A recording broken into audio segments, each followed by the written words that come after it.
Assalamualaikum warahmatullahi wabarakatuh. Perkenalkan, nama saya Ulfa Hasana dengan NIM 122703036. Di sini saya akan menjelaskan materi mengenai Lorentz chaotic berbasis operator amplifier. Jadi nantinya tuh kita akan mengetahui bagaimana sinyal dari Lorentz chaotic. Nah, sinyal Lorentz chaotic berbasis operator amplifier ini disebut juga sebagai sinyal chaos, di mana sinyal chaos ini memiliki beberapa karakteristik, yaitu yang pertama itu tidak dapat diprediksi dalam jangka waktu yang lama. Nah, yang kedua itu sinyalnya itu berbentuk acak. Yang ketiga, sensitif terhadap perubahan parameter. Jadi, sedikit perubahan parameter akan menghasilkan perubahan yang sangat besar. Dan yang terakhir itu tidak pernah menempuh lintasan yang sama, karena lintasannya itu tidak pernah menempuh lintasan yang sama.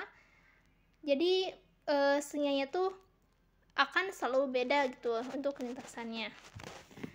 Nah, untuk fenomena fisis chaotic pertama kali itu ditemukan oleh Edward N. Lorentz tahun 1963, dan contoh aplikasinya itu pada sistem persamaan diferensial.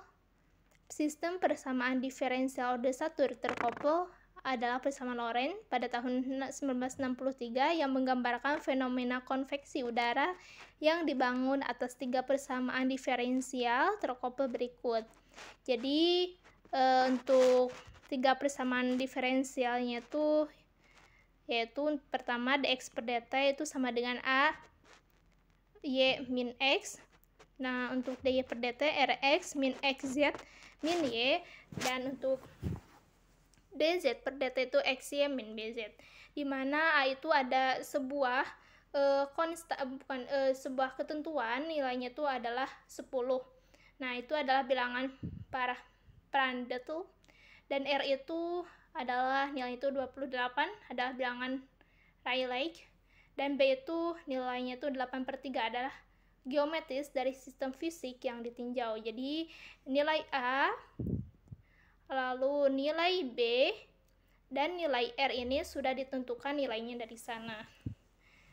Nah, untuk X ini adalah laju aliran konveksi, Y adalah perbedaan temperatur horizontal aliran konveksi, dan Z itu perbedaan temperatur horizontal aliran konveksi terhadap titik equilibrium. Nah, untuk lebih jelasnya itu langsung aja ya gitu untuk ke kasus soal di mana di sini ada persamaan Lorentz. Nah, untuk diferensialnya tuh dx per dt sama dengan a dalam kurung y min z ketika diintegralkan terhadap waktu, sehingga bisa didapat untuk x itu adalah integral dari ay min x dt. Nah, untuk ini juga sama, dy per dt itu ketika diintegralkan hasilnya tuh y integral dari rx min xz min y dt, dan ketika dz per dt yang diferensial z ini ketika diintegralkan menghasilkan z, yaitu integral dari xy min bz dt, di mana nilai a, r, b itu yang tadi sudah ditentukan nilai itu segini.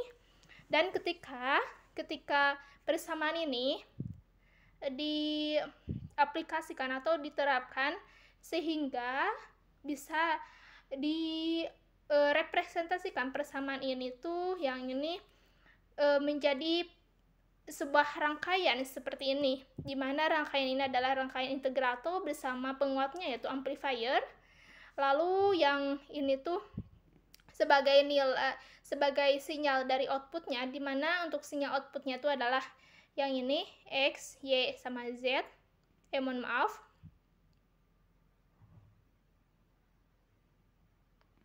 Di mana untuk sinyal inputnya itu adalah yx, rx, ez, y, xy, bz, dan seterusnya yang ini ya. Dan diterapkan di sebelah sini. Jadi ketika X-nya itu misalkan di sini negatif. Nah, ketika diterapkan di sebuah rangkaian jadi positif X. Ketika nilainya itu di dalam persamaan itu Y-nya itu positif, ketika di rangkaian jadi negatif, jadi kebalikannya. Dan ini juga sama ya, ketika diterapkan di rangkaian itu untuk positif negatifnya yaitu kebalikannya. Misalkan ini Rx ketika Rx X-nya itu positif kan, yaitu ketika di sini jadi minus negatif, jadi minus X jadi negatif, jadi kebalikannya intinya. Nah, rangkaiannya tuh seperti ini, dimana misalkan untuk X sama Z, jadi kan dia tuh ada komponen X sama Z, jadi perkalian antara X sama Z. Nah, sebuah perkalian antara X sama Z nanti akan diberlakukan seperti ini, sehingga XZ ini akan dibagi dengan 100. Dan ini juga sama, ketika XY itu ada dua komponen, adalah komponen X sama Y. Ketika di sini jadi bisa dipecah terlebih dahulu adalah positif X sama min Y, sehingga menghasilkan min XY. Nah, min XY ini dibagi dengan 100. Nah, lalu tujuan kita tuh misalkan di dalam soal itu untuk R1, R2, R5, R6 itu sudah diketahui, dan C1, C2, C3 sudah diketahui juga. Nah, kita menentukan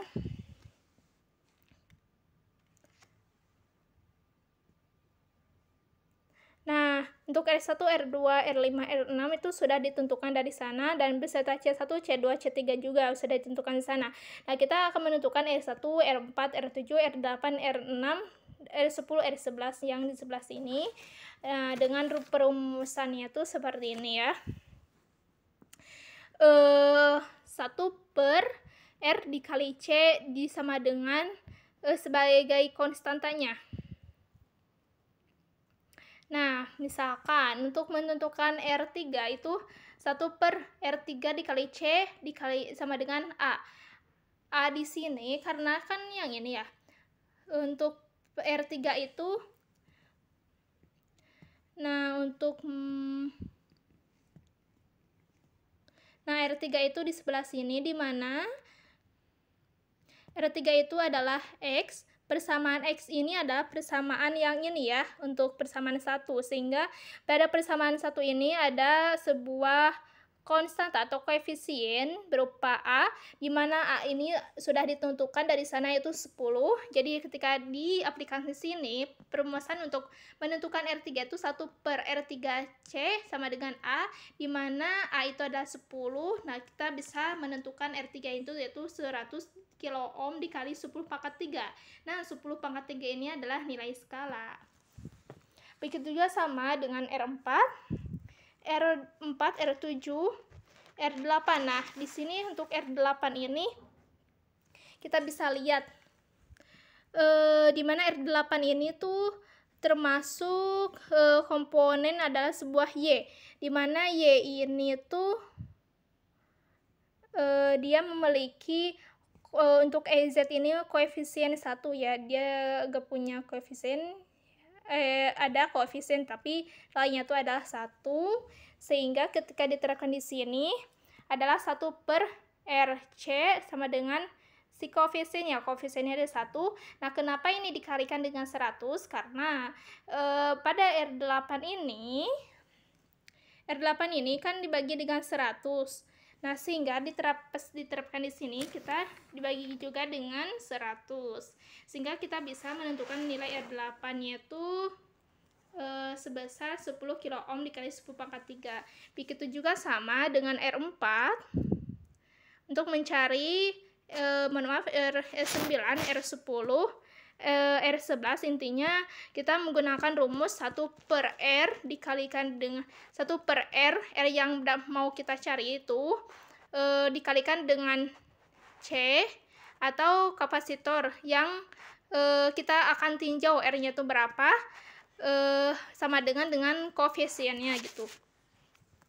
Nah, untuk selanjutnya itu ada desain simulasi Lorentz sirkuit berbasis op-amp menggunakan Python 3. Nah, untuk Python juga ini tuh sebenarnya sama untuk sistem persamaan Lorentz yaitu seperti ini. Jadi di sini terdapat sebuah diferensial atau sebuah turunan terhadap waktu. Jadi X itu didiferensialkan terhadap waktu masihkan A dalam kurung Y min X, yaitu juga ketika diferensialkan terhadap waktu menghasilkan Rx min XZ min Y. Ini juga sama untuk Z itu ketika didiferensialkan terhadap waktu yaitu XY min BZ, di mana A-nya itu 10, R-nya 28, dan B-nya itu adalah 8/3. Nah, sebenarnya yang persamaan itu tidak terlalu di ini ya untuk yang ini, hanya saja kita hanya mengetahui gitu untuk metode Roncourt ordo 4 itu seperti ini dan sampai seperti ini gitu ya. Nah, itulah yang dapat saya sampaikan, mungkin ya kurang lebihnya saya mohon maaf, dan ini video ini akan saya lanjutkan untuk pengaplikasiannya di berupa di LTSpace gitu yang ini kan baru materinya. Untuk video selanjutnya akan saya jelaskan pada pengaplikasian pada LTSpace nya.